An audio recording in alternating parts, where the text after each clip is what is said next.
Seiring meningkatnya jumlah penduduk di Indonesia, kebutuhan beras nasional selalu mengalami peningkatan. Namun demikian, produktivitas lahan sawah yang menghasilkan padi itu belum mencapai potensi maksimal. Untuk itu, PT Natural Nusantara ingin memberikan alternatif solusi untuk mencapai peningkatan produktivitas secara kuantitas, kualitas, dengan tetap menjaga kelestarian lingkungan. Pada kesempatan kali ini, akan kita saksikan bersama tentang teknis budidaya padi.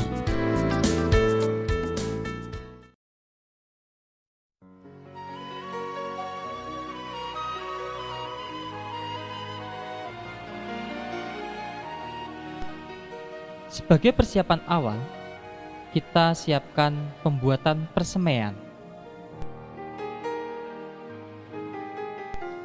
Untuk membuat persemaian dapat digunakan dengan cara menghitung perbandingan luas tanah untuk pembenihan dengan lahan tanam, yaitu 3:10. Artinya bila sawah seluas 1000 meter persegi, maka bagian sawah untuk persemaian dibutuhkan cukup sekitar 3,5 meter persegi.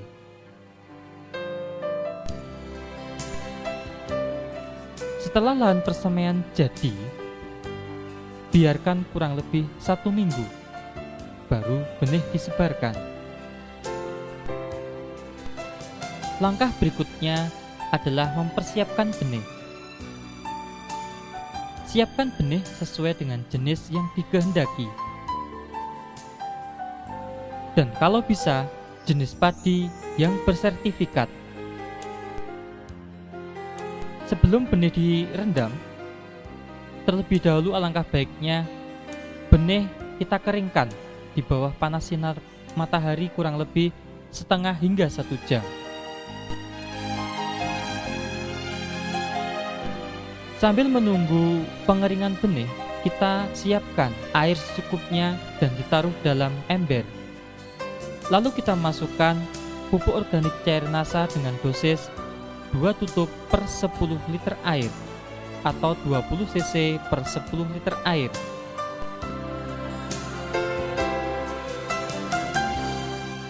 Kemudian masukkan benih yang telah dijemur tadi ke dalam ember atau drum yang telah berisi campuran larutan pupuk organik cair NASA.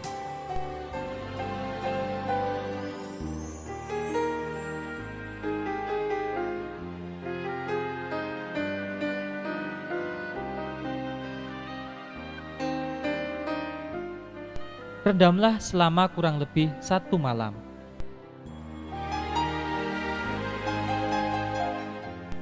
Setelah direndam selama 1 malam, lalu benih ditiriskan dan masukkan ke dalam karung atau bahan lain yang lembab.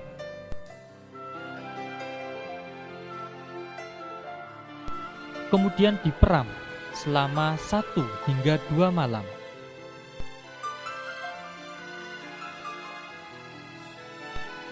Atau salah satu ciri benih siap disemai adalah sudah berkecambah kurang lebih setengah hingga 1 cm.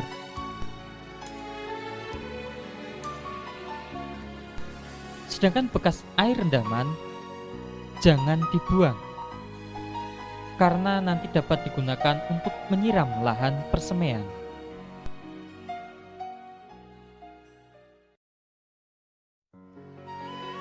Sebelum benih disebar, lahan persemaian disiram dulu dengan bekas air perendaman benih.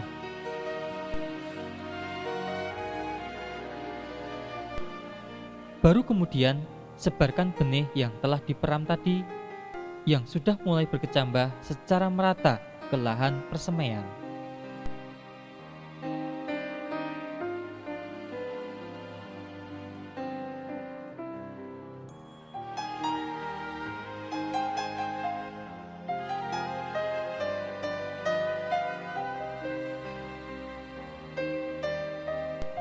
Dan akan lebih baik jika benih yang sudah disemai segera ditutup dengan jerami padi atau bahan lain seperti daun kelapa, daun pisang, kurang lebih selama 3 hingga 5 hari.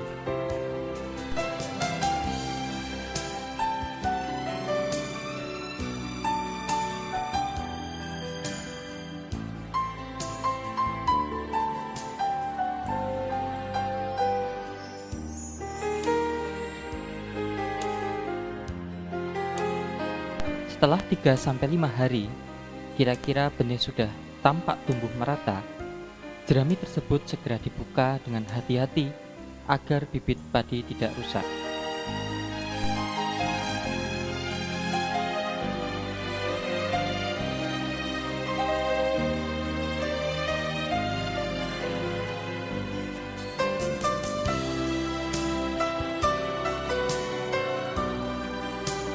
Bibit yang sudah tumbuh di persemaian, dalam pemeliharaannya disemprot dengan pupuk organik cair NASA dengan dosis 2 tutup atau 20 cc per tangki pada umur 7 hari dan 14 hari setelah semai.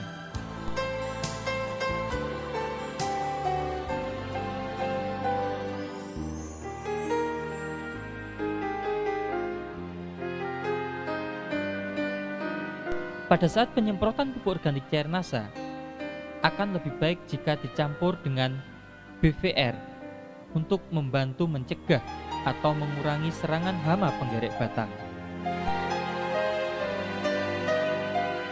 Setelah kita lakukan proses pembibitan, kita juga sekaligus dapat melakukan pengolahan tanah. Prinsip pengolahan tanah adalah pembalikan dan pemecahan bongkah-bongkah tanah sawah agar sirkulasi air dan udara di dalam tanah itu berjalan lebih baik. Pengolahan lahan tahap pertama adalah pembajakan. Pembajakan dapat menggunakan traktor atau dengan cara tradisional yaitu menggunakan cangkul ataupun dengan menggunakan tenaga hewan ternak seperti kerbau dan sapi. Tujuan pembajakan adalah untuk pembalikan tanah sekaligus mengendalikan gulma sehingga tanaman pengganggu dan biji-bijian dari rumput-rumput liar akan terbenam dan terurai. Selanjutnya, diamkan kurang lebih 1 minggu. Setelah waktu 1 minggu, baru dilakukan pemupukan dasar. Pupuk dasar berupa NPK, dolomit, dan juga supernasa dapat diberikan dengan beberapa alternatif waktu. Yang dimaksud adalah NPK, dolomit, dan supernasa sebagai pupuk dasar dapat diberikan pada saat sebelum dilakukan pembajakan pertama, dapat juga diberikan setelah pembajakan pertama, namun dapat juga diberikan pada saat sebelum tanam setelah lahan digaru dan sudah diratakan. Tentang dosis pupuk dapat kita lihat pada penampilan tabel pupuk sebagai berikut. Ada 3 tabel jenis dan dosis pemupukan. Tabel pertama merupakan dosis pupuk dengan potensi hasil panen mencapai 1 hingga 1,2 ton per 1000 meter persegi gabah kering panen.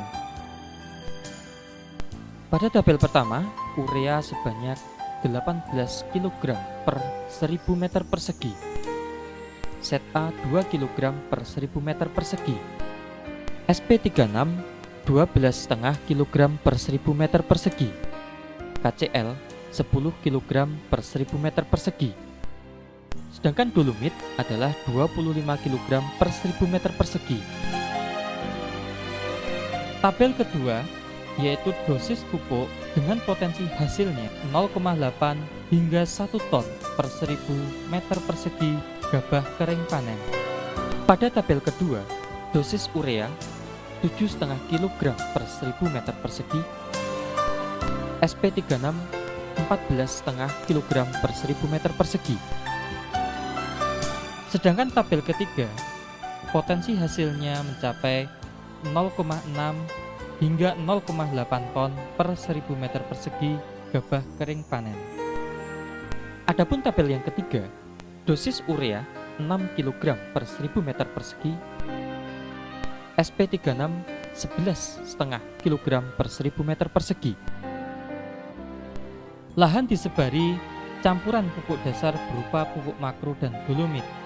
Khusus untuk TSP atau SP36 dan dolomit atau kapur pertanian, sebaiknya diberikan semuanya atau 100% sebagai pupuk dasar, artinya tidak untuk pupuk susulan.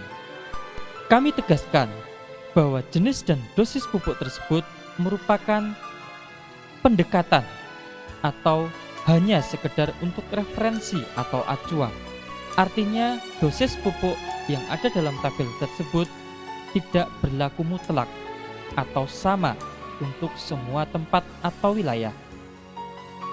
Karena jenis dan dosis pemupukan berhubungan erat dengan jenis atau tipe tanah dan juga iklim di wilayah bersangkutan. Setelah dilakukan penebaran pupuk makro, selanjutnya supernasa yang telah dicampur air disiramkan merata ke permukaan tanah. Adapun beberapa peran pupuk organik padat supernasa terhadap perbaikan lingkungan tanah atau kondisi tanah antara lain: pertama, pupuk organik padat supernasa dapat memberikan tambahan unsur hara atau nutrisi tanaman secara lengkap, yaitu sekitar 60 hingga 90 jenis unsur yang dibutuhkan tanaman. Hal ini mengingat bahan baku supernasa adalah bahan-bahan alami yang mengandung unsur antara 60 hingga 90 jenis. Peran yang kedua adalah pupuk organik padat supernasa dapat melarutkan kembali residu atau sisa-sisa pupuk kimia di dalam tanah sehingga dapat dimanfaatkan kembali oleh tanaman. Peran yang ketiga, pupuk organik padat supernasa dapat memperbaiki struktur dan tekstur tanah sehingga tanah secara bertahap atau berangsur-angsur kembali gembur dan subur. Peran yang keempat, pupuk organik padat supernasa dapat meningkatkan jumlah populasi, keragaman, dan juga aktivitas mikroorganisme di dalam tanah. Dengan adanya peningkatan populasi, keragaman, dan juga aktivitas mikroorganisme di dalam tanah, maka tanah akan menjadi lebih gembur. Peran yang kelima, pupuk organik padat supernasa dapat membantu menstabilkan pH tanah sesuai dengan kebutuhan tanaman. Peran yang keenam, bahwa pupuk organik padat supernasa dapat memberikan tambahan zat perangsang tumbuh alami atau hormon tumbuh alami bagi tanaman berupa hormon alami auksin, giberelin, dan sitokinin.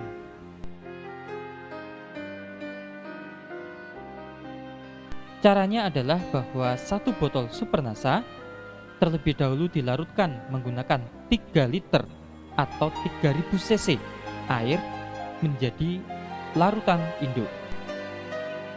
Dari larutan induk tersebut kita ambil 200 hingga 300 cc, kurang lebih 1 gelas biasa. Kemudian kita encerkan dengan 50 liter air.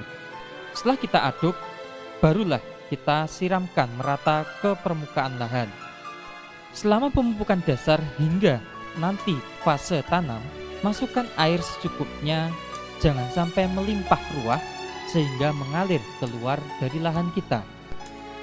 Setelah kita lakukan pemupukan dasar dan juga penyiraman supernasa, kemudian kita lakukan penggaruan atau garu. Tujuan penggaruan adalah agar tanah menjadi rata dan rerumputan yang masih tertinggal dapat terbenam ke dalam tanah. Tanah yang sudah digaru dibiarkan selama 4 hari. Setelah tanah sudah menjadi lumpur halus dan pupuk dasar maupun supernasa sudah menyatu dengan tanah atau bereaksi dengan tanah, baru lahan siap ditanami.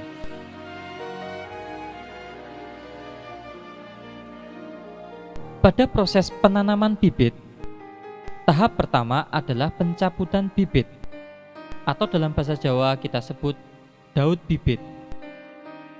Perlu kita perhatikan bahwa dalam pencabutan bibit haruslah dilakukan secara hati-hati, supaya tidak banyak akar yang putus.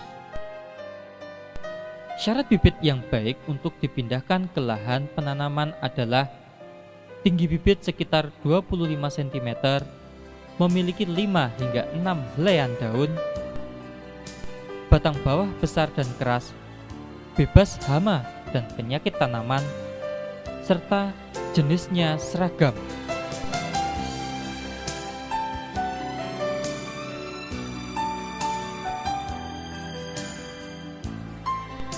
Umur bibit yang baik untuk pindah tanam tergantung varietasnya. Untuk varietas genjah, yaitu umur 100 hingga 115 hari panen, bibit dipindahkan pada umur 17 hingga 21 hari setelah semai. Sedangkan untuk varietas sedang, yaitu kurang lebih 130 hari, bibit dipindah tanamkan setelah berumur 21 hingga 25 hari setelah semai. Sedangkan untuk varietas panjang, yaitu 150 hari, bibit dipindah tanamkan pada umur 30 hingga 40 hari setelah semai. Bila lahan sudah siap ditanami dan bibit di persemian sudah siap, maka segera dilakukan penanaman.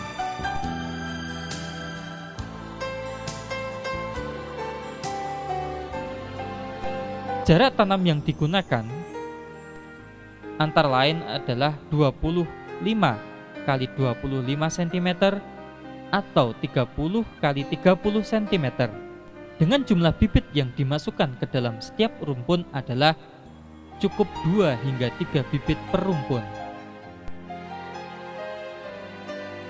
Pada saat penanaman juga perlu kita perhatikan kedalaman tanam.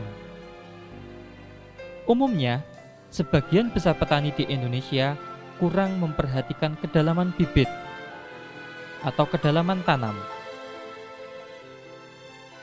Kedalaman yang sering digunakan hanya didasarkan pengalaman selama bertahun-tahun jadi petani atau berdasarkan naluri. Bibit yang terlalu dalam dibenamkan atau ditanam akan berakibat pada berkurangnya jumlah anakan tanaman. Ini terjadi karena semakin dalam pembenaman bibit, maka akan semakin kurang suhu tanah, sehingga mata tunas yang ada di bagian bawah bibit tidak akan memperoleh rangsangan untuk membentuk anakan.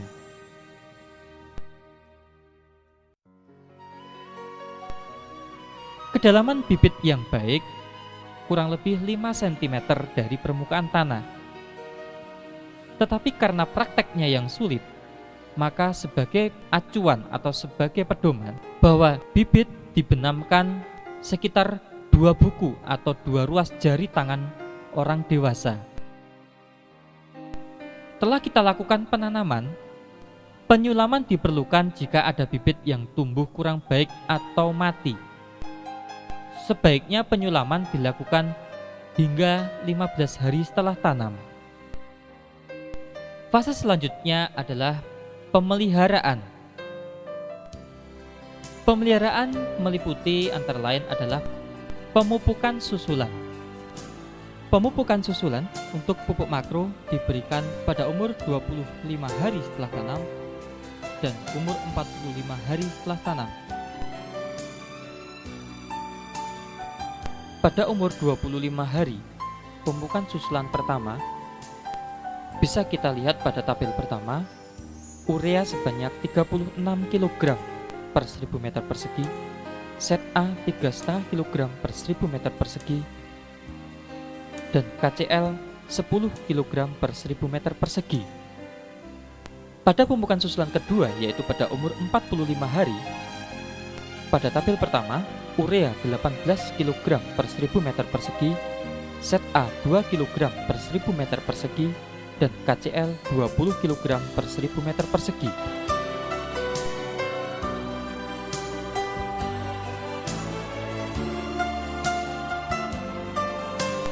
Sedangkan tabel kedua, pada umur 25 hari, pemupukan susulan pertama urea 15 kg per 1000 meter persegi, KCl 5 kg per 1000 meter persegi.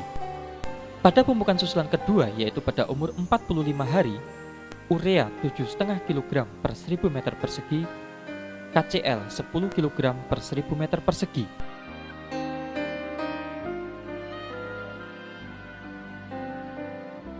Pada tabel ketiga, pada umur 25 hari, pemupukan susulan pertama, urea 10,5 kg per 1000 meter persegi, KCl 4 kg per 1000 meter persegi. Pada pemupukan susulan kedua, yaitu pada umur 45 hari, urea 6 kg per 1000 meter persegi, KCl 7,5 kg per 1000 meter persegi.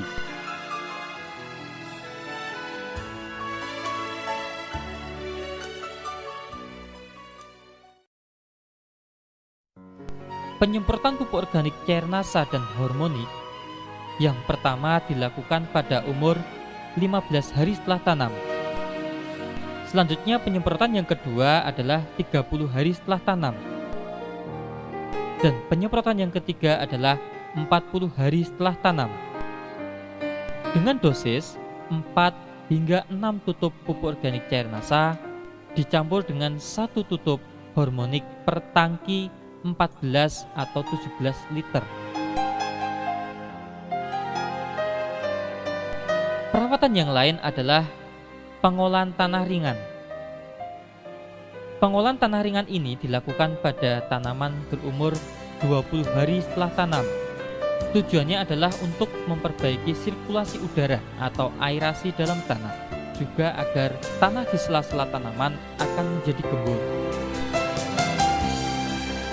Alat yang digunakan biasanya berupa sorokan, yaitu semacam garpu kayu bergigi paku yang sudah ditumpulkan selebar kurang lebih 15 cm dan diberi tangkai. Pemeliharaan selanjutnya adalah penyiangan. Gulma atau tanaman liar yang mengganggu tanaman padi akan bersaing dengan tanaman padi dalam memperoleh makanan atau sathara dari dalam tanah. Oleh karena itu, penyiangan sangat diperlukan agar tanaman padi dapat tumbuh sempurna sehingga produktivitasnya dapat maksimal. Gulma yang sudah dicabut dapat dibuang keluar areal sawah atau dipendam dalam lumpur sawah sedalam-dalamnya. Sebaiknya dalam satu musim tanam dilakukan penyiangan 2 kali, yaitu pada saat umur 21 hingga 30 hari setelah tanam dan 35 hingga 45 hari setelah tanam. Dalam berbudidaya padi, hal yang sangat penting adalah pengaturan air. Dalam pengaturan air perlu diperhatikan beberapa fase pertumbuhan. Pada fase pertumbuhan awal, yaitu setelah bibit padi ditanam, sawah harus digenangi air setinggi 2 hingga 3 cm selama 15 hari atau saat tanaman mulai membentuk anakan. Air harus dipertahankan agar struktur tanah yang sudah diperoleh saat pengolahan tanah dapat dipertahankan. Selain itu dapat juga menghambat pertumbuhan gulma. Kecuali jika tampak gejala serangan hama putih, maka pengairan diatur, yaitu 1 hari digenangi, selanjutnya 3 hingga 4 hari dikeringkan. Dikeringkan yang dimaksud adalah tanah cukup basah saja, tapi tidak ada air yang tergenang. Hal ini bertujuan untuk memutus siklus hama putih tersebut. Perlu kita ketahui bahwa hama putih sesekali dan biasanya pada malam hari turun ke bawah untuk memenuhi kebutuhan makan maupun minum dari air yang ada di permukaan tanah. Jadi dengan pengiringan diharapkan dapat mengurangi atau memutus siklus hama putih tersebut. Pengaturan air pada fase pembentukan anakan. Pada fase pembentukan anakan, ketinggian air perlu ditingkatkan dan dipertahankan cukup 3-5 cm hingga tanaman terlihat bunting. Bila permukaan air mencapai ketinggian lebih dari 5 cm dari permukaan tanah, Hal ini malah dapat berakibat pembentukan anakan atau tunas akan terhambat. Tetapi sebaliknya, jika kurang dari 3 cm, gulma akan mudah sekali tumbuh dan berkembang. Pengaturan air pada fase bunting, yaitu air dibutuhkan dalam jumlah cukup banyak, sehingga ketinggian genangan air pun harus cukup tinggi, yaitu sekitar 10 cm dari permukaan tanah. Kekurangan air harus dihindari pada saat fase bunting ini, karena dapat berakibat kurang sempurnanya pengisian bulir padi, sehingga pada akhirnya banyak pembentukan bulir padi yang gagal atau tidak sempurna dan kurang bernas. Pada fase pembungaan, bila mulai tampak keluar bunga, sawah perlu dikeringkan selama kurang lebih 4 hingga 7 hari. Ini dilakukan supaya pembungaan berlangsung secara serentak. Pada saat bunga muncul serentak, air segera dialirkan kembali sampai ketinggian 5 hingga 10 cm agar tanaman dapat menyerap makanan maupun air sebanyak-banyaknya. Dalam berbudidaya padi, di samping penggenangan juga perlu diperhatikan pada fase-fase pengeringan. Sebenarnya pengeringan yang dimaksud bukanlah kering total, artinya tanah cukup basah dan lembab namun tidak sampai tergenang. Pengeringan hanya dilakukan pada fase pemasakan biji. Tujuan utamanya adalah untuk memperbaiki aerasi tanah, meningkatkan suhu dalam tanah, dan juga meningkatkan penambahan bahan organik oleh jasad renik, dan sekaligus mencegah terjadinya busuk akar, serta bermaksud untuk mengurangi atau mencegah populasi hama. Sedangkan pada pemasakan biji atau pemasakan bulir padi bertujuan untuk menyeragamkan biji atau bulir dan mempercepat pemasakan bulir padi. Sebagai patokan, pengeringan dilakukan saat seluruh butir padi mulai menguning. Pengeringan jangan dilakukan sebelum semua bulir padi tampak kuning, karena dapat berakibat malai padi menjadi kopong atau kosong atau gabuk.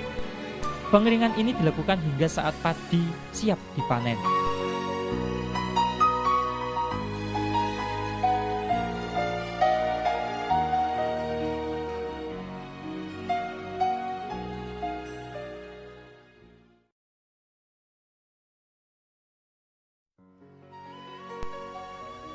Dalam budidaya tanaman padi, tindakan pencegahan serangan hama dan penyakit tentunya lebih baik daripada tindakan pengobatan. Untuk itu perlu dilakukan pengamatan secara cermat dan teratur. Paling tidak pengamatan dilakukan setiap 2 hari sekali atau setidaknya 1 minggu sekali.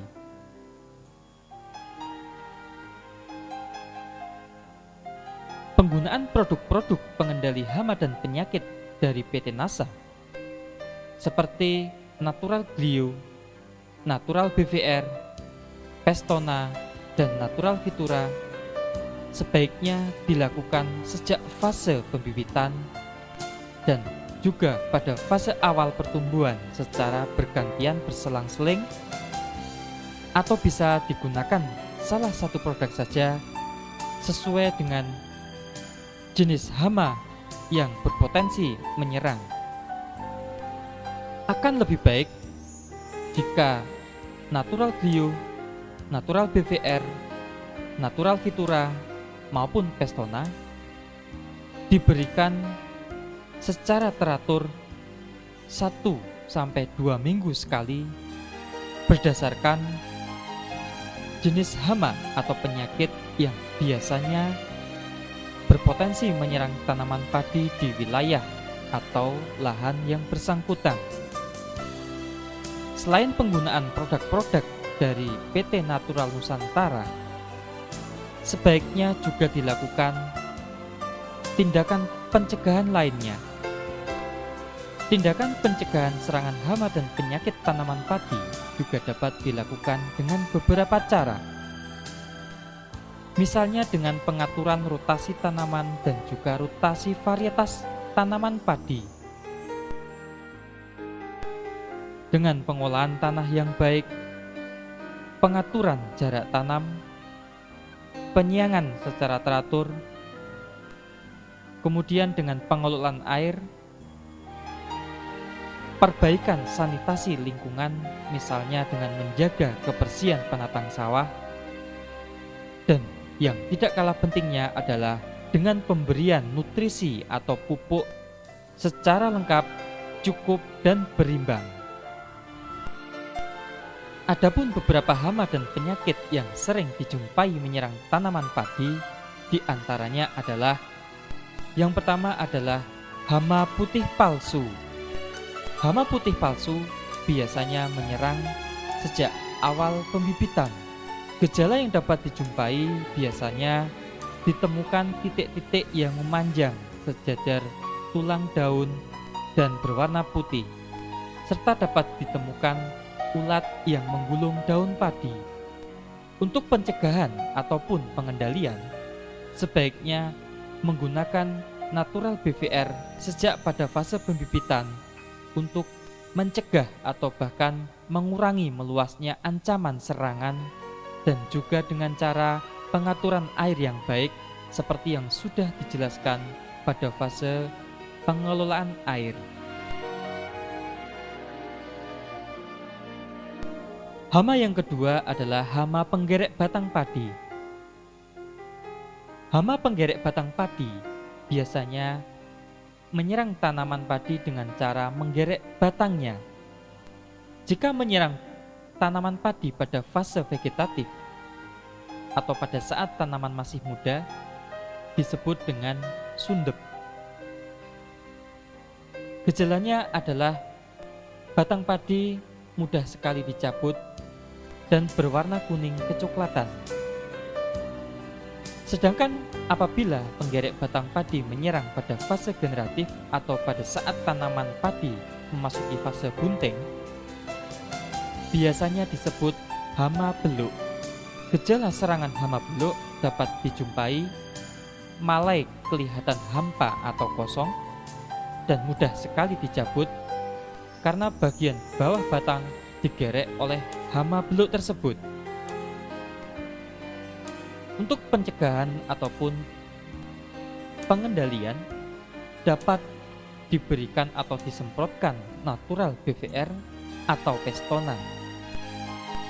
Natural BVR ataupun Pestona dapat digunakan salah satu saja atau juga dapat diberikan kedua-duanya dengan cara berselang-seling. Misalnya, minggu ini disemprotkan natural BVR, 1 atau 2 minggu kemudian disemprotkan Pestona, selanjutnya 1 atau 2 minggu berikutnya disemprotkan BVR lagi, dan seterusnya. Hama yang ketiga adalah hama wereng. Hama wereng menyerang dengan cara mengisap cairan batang padi. Dan hama wereng juga dapat menularkan virus. Untuk melakukan pencegahan atau penanggulangan dapat dilakukan rotasi varietas dan juga rotasi tanaman. Dalam pengendalian hama wereng, penggunaan pestisida kimia haruslah cara hati-hati atau bijaksana. Karena penggunaan pestisida kimia yang terlalu sering dapat menimbulkan wereng menjadi resisten. Selain resisten, hama wereng juga bisa mengalami perubahan genetik. Untuk itu, penggunaan natural BVR dan Pestona merupakan cara yang sangat tepat untuk mengendalikan hama wereng, karena natural BVR dan Pestona merupakan bahan-bahan pengendali wereng yang bersifat alami. Pada saat penyemprotan natural BVR ataupun Pestona, sebaiknya perlu memperhatikan hal-hal berikut. Misalnya, natural BVR dan Pestona dilakukan pada saat fase-fase telur baru menetas atau pada saat wereng muda atau nimfa lebih banyak dari wereng dewasa. Penyemprotan natural BVR dan Pestona disemprotkan mengenai sasaran pada pangkal batang karena disitulah tempat yang sangat disukai oleh hama wereng.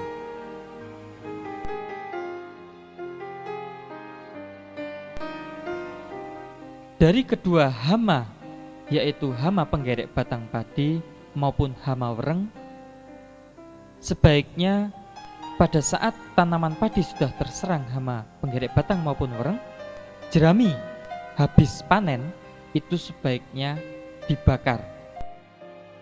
Serta perlu dilakukan pengelolaan air dan pengelolaan tanah dengan baik dan benar.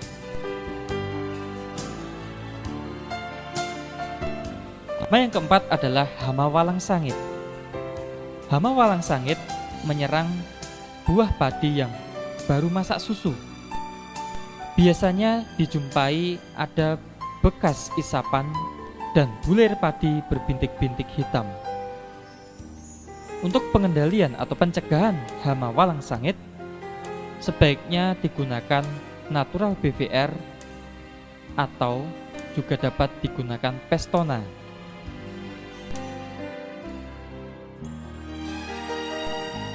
Di samping hama-hama tersebut tadi, kita juga perlu mewaspadai adanya ancaman hama lainnya seperti hama tikus maupun hama burung yang biasa menyerang tanaman padi secara tiba-tiba dan sehingga bisa menyebabkan kegagalan panen.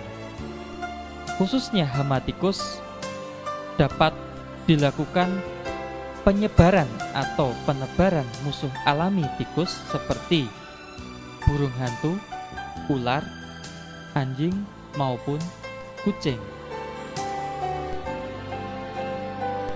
Serta dapat juga dilakukan pembersihan pematang sawah atau sanitasi yang baik. Pada saat habis panen sebaiknya dilakukan gropioan atau memburu tikus secara beramai-ramai. Sedangkan untuk hama burung, cara yang sementara bisa dilakukan adalah dengan cara memasang boneka sawah atau boneka yang mirip orang-orangan yang dipasang di tengah-tengah hamparan padi atau di sekeliling pematang sawah.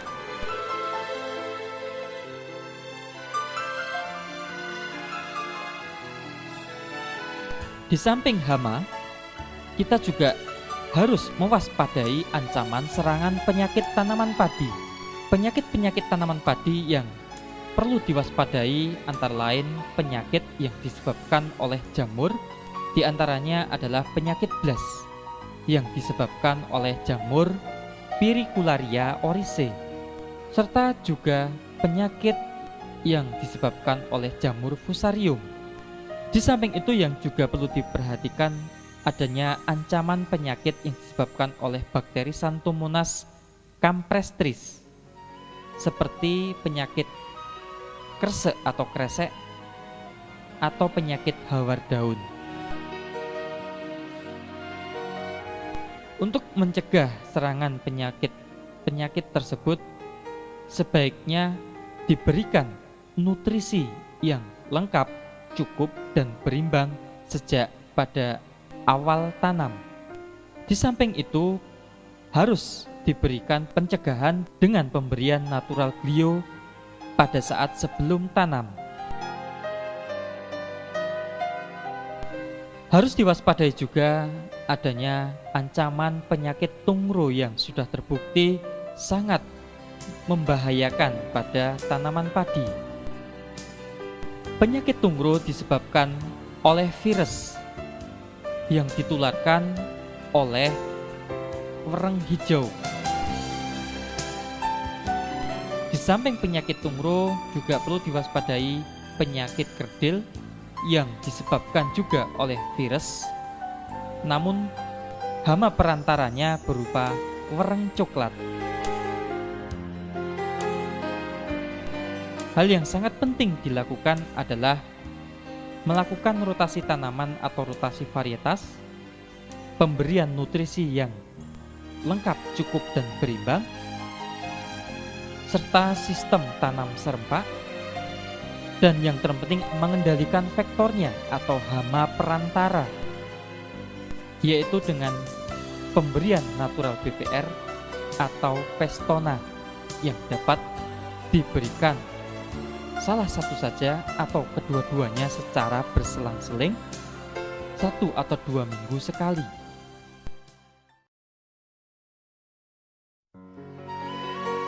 Setelah tanaman cukup umur, maka segera dilakukan pemanenan.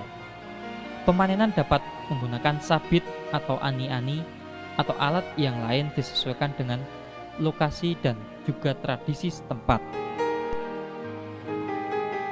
Demikianlah informasi tentang budidaya padi dari PT Natural Nusantara.